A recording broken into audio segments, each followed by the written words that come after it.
আজকের বিশেষ বিশেষ সংবাদে প্রথমেই পড়ছি শিরোনাম। কেন্দ্র ও রাজ্য সরকারের সমস্ত শূন্য পদ অবিলম্বে পূরণ করা, কর্মসংস্থানের ব্যবস্থা না হওয়া পর্যন্ত বেকারদের উপযুক্ত বেকার ভাতা প্রদান করা, মদ ও মাদকদ্রব্য নিষিদ্ধ ঘোষণা করা সহ 4 দফা দাবিতে সরব হল AIDYO। এদিকে রাজ্য সফরে এসেছেন কেন্দ্রীয় বিদেশ দপ্তরের রাষ্ট্রমন্ত্রী মীনাক্ষী লেখি। বিস্তারিত থাকছে প্রতিবেদনে। অভিনব কায়দায় গাঁজা পাচার করতে গিয়ে আমবাসা থানার পুলিশের হাতে আটক 1-2-3 কেজি শুকনো গাঁজা। এদিকে শুক্রবার বিধানসভা অধিবেশন শুরুতে প্রজাত ত্রিপুরা বিধানসভার সদস্য সুরজিৎ দত্ত ও শামসুল হককে শ্রদ্ধার সাথে স্মরণ করল ত্রিপুরা বিধানসভার সদস্যরা। অন্যদিকে বিশ্রামগঞ্জ বাজারে LIC প্রিমিয়াম পয়েন্ট থেকে উদ্ধার এজেন্টের ঝুলন্ত মৃতদেহ। দর্শক, শিরোনামের সমাপ্তি। বিস্তারিত সংবাদে যাওয়ার পূর্বে অবশ্যই চ্যানেলটি সাবস্ক্রাইব করুন। কেন্দ্র ও রাজ্য সরকারের সমস্ত শূন্য পদ অবিলম্বে পূরণ করা, কর্মসংস্থানের ব্যবস্থা না হওয়া পর্যন্ত বেকারদের উপযুক্ত বেকার ভাতা প্রদান করা, মদ ও মাদকদ্রব্য নিষিদ্ধ ঘোষণা করা সহ 4 দফা দাবিতে সরব হল AIDYO। আগরতলায় বটতলাতে এক বিক্ষোভ সভার আয়োজন করা হয়। সভায় বক্তব্য রাখেন AIDYO রাজ্য সভাপতি ভবতোষ দে। তিনি বলেন, ত্রিপুরা রাজ্যের বেকার সমস্যা ভয়াবহ আকার ধারণ করেছে। দেশের বাকি রাজ্যগুলোর তুলনায় ভৌগোলিক এবং রাজনৈতিক কারণে এই রাজ্যের অবস্থা আরও মারাত্মক। এখানে নেই কোনো ভারী শিল্পোদ্যোগ, কলকারখানা। ফলে যুবকদের কর্মসংস্থানের একমাত্র অবলম্বন সরকারি চাকুরি, সেখানে স্থায়ী নিয়োগ বন্ধ, ঠিকা এবং অস্থায়ী ভিত্তিতে নিয়োগ হচ্ছে। এই পরিস্থিতিতে এই রাজ্যের হাজার হাজার যুবক যুবতীরা পরিযায়ী শ্রমিক হিসাবে কর্মসংস্থানের উদ্দেশ্যে দেশের বাকি রাজ্যগুলোতে জীবনের ঝুঁকি নিয়ে পাড়ি দিচ্ছে। ভয়াবহ বেকারত্বের করাল গ্রাসে রাজ্যের যুব সমাজ নিমজ্জিত। 2 কোটি বেকারের চাকরির প্রতিশ্রুতি দিয়ে দেশের যুবকদের সঙ্গে প্রতারণা করেছে মোদী সরকার। কেন্দ্র সরকারের বিভিন্ন দপ্তরে প্রায় 23 লক্ষাধিক শূন্যপদ খালি পড়ে আছে বলে কেন্দ্রীয় মন্ত্রী জিতেন্দ্র সিং রাজ্যসভায় জানিয়েছেন। সরকার এই শূন্য পদ পূরণে কোনো পদক্ষেপ গ্রহণ করছে না। বেকারত্বের ফলে হতাশাগ্রস্ত যুব সমাজের মধ্যে মাদক দ্রব্যের ব্যবহার প্রচণ্ডভাবে বেড়ে চলেছে। পরের খবর। রাজ্য সফরে এসেছেন কেন্দ্রীয় বিদেশ দপ্তরের রাষ্ট্রমন্ত্রী মীনাক্ষী লেখি। তিনি রাজ্য সফরে এসে বিভিন্ন পর্যটন কেন্দ্রগুলি ঘুরে দেখার পাশাপাশি শুক্রবার নজরুল কলাক্ষেত্রে গিয়ে বিভিন্ন নির্মীয়মান স্ট্যাচু পরিদর্শন করেন, যেগুলি কাশীতে প্রদর্শন করা হবে।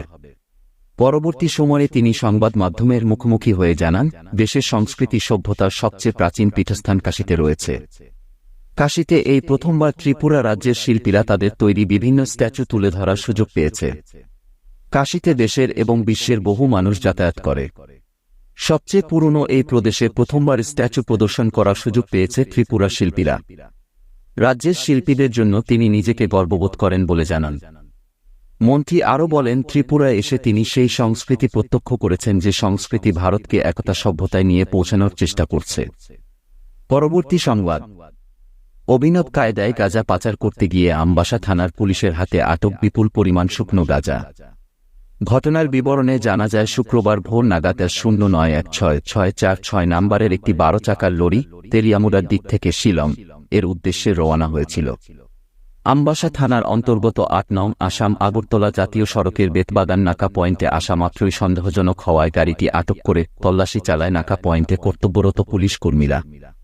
তাতেই সকলের চক্ষু চড়ক গাছ। গাড়িটির 12 চাকার মধ্যে মাঝখানের 2টি চাকার ভেতরে এবং গাড়িতে থাকা অতিরিক্ত চাকার ভেতরে লুকানো ছিল বিপুল পরিমাণ শুকনো গাঁজা।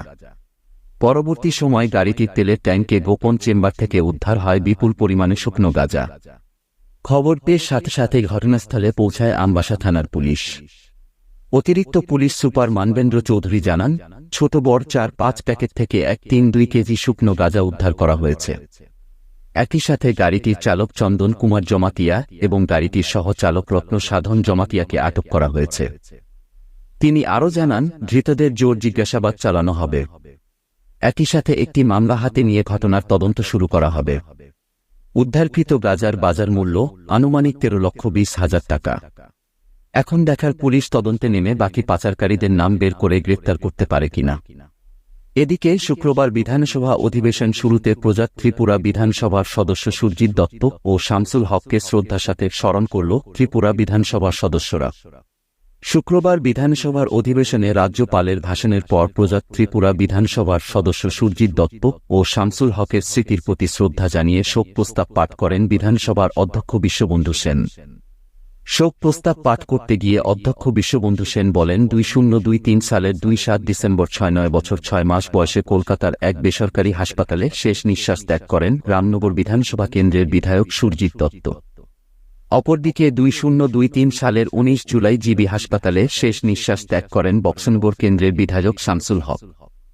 শোক প্রস্তাব পাঠের পর প্রয়াত দুই বিধায়কের আত্মার সদ্গতি কামনা করে 2 মিনিট নীরবতা পালন করা হয়। বিশ্রামগঞ্জ বাজারে এলআইসি প্রিমিয়াম পয়েন্ট থেকে উদ্ধার এজেন্টের ঝুলন্ত মৃতদেহ। মৃতের নাম অমলেন্দু দে, বয়স 4-5।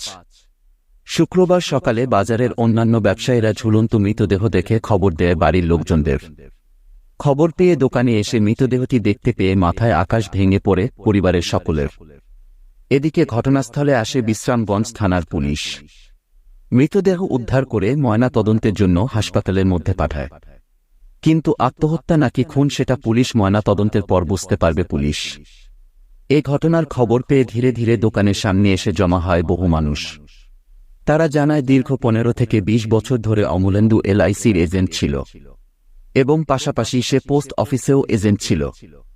কিন্তু এই ঘটনা নিয়ে সকলের মধ্যে এক প্রকারভাবে চাঞ্চল্য দেখা দিয়েছে। পরিবারের লোকদের মধ্যে নেমে আসে শোকের ছায়া। আজকের বিশেষ সংবাদের সমাপ্তি।